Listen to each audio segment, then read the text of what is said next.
السلام عليكم. لتحضير تارت الكواخاضة كنحتاجو 2 معالق من السكر، 90 غرام من الزبدة، 500 مليلتر من الحليب، 2 كواخاضة، 500 مليلتر من القشدة الطرية، 180 غرام كاطو. كنفرتو الكاطو اولا كنطحنوه بالخلاط الكهربائي. انا فضلت انني غير نفرتو على هذا الشكل.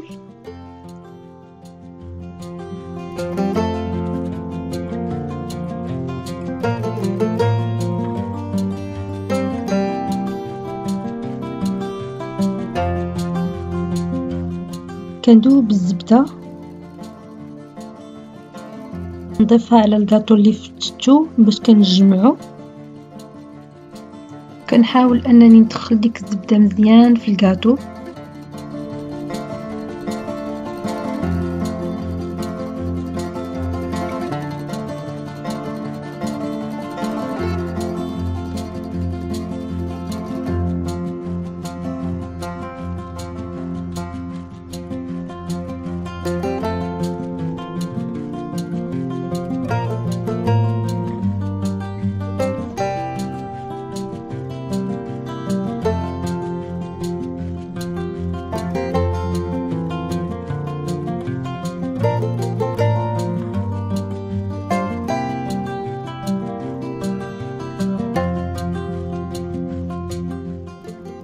كنغلف المول بالبلاستيك الغذائي.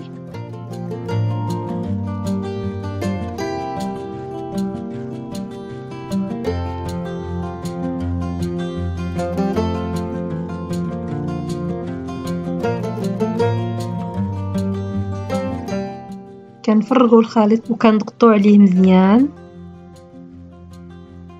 كنوزعوه على جميع الجوانب بشكل متساوي.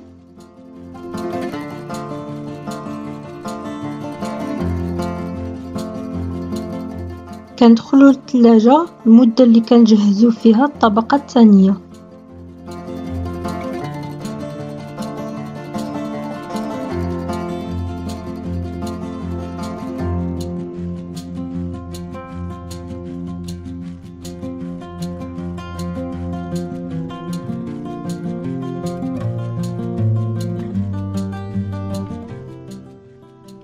في كاس كنخلط كواخاضة مع السكر والقليل من الحليب.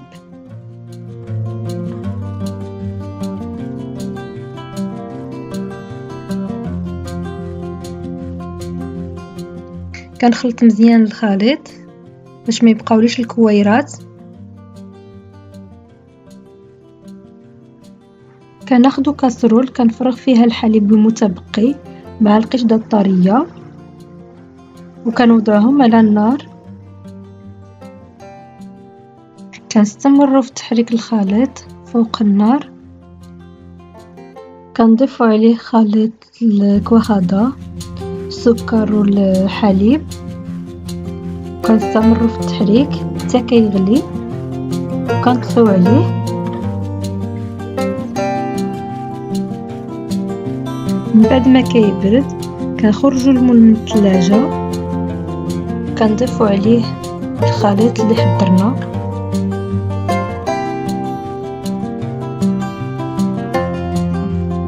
كنرجعوا المول للثلاجة لمدة 8 ساعات.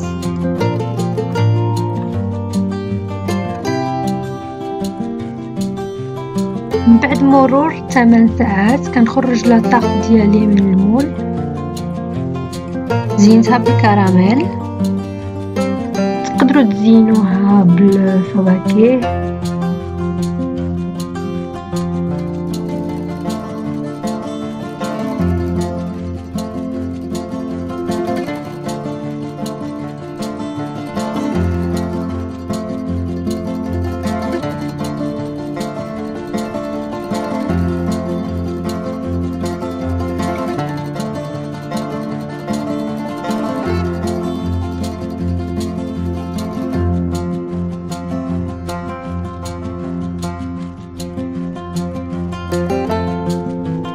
هذا هو الشكل النهائي ديال لاطارت ديالنا، وبالصحة والراحة.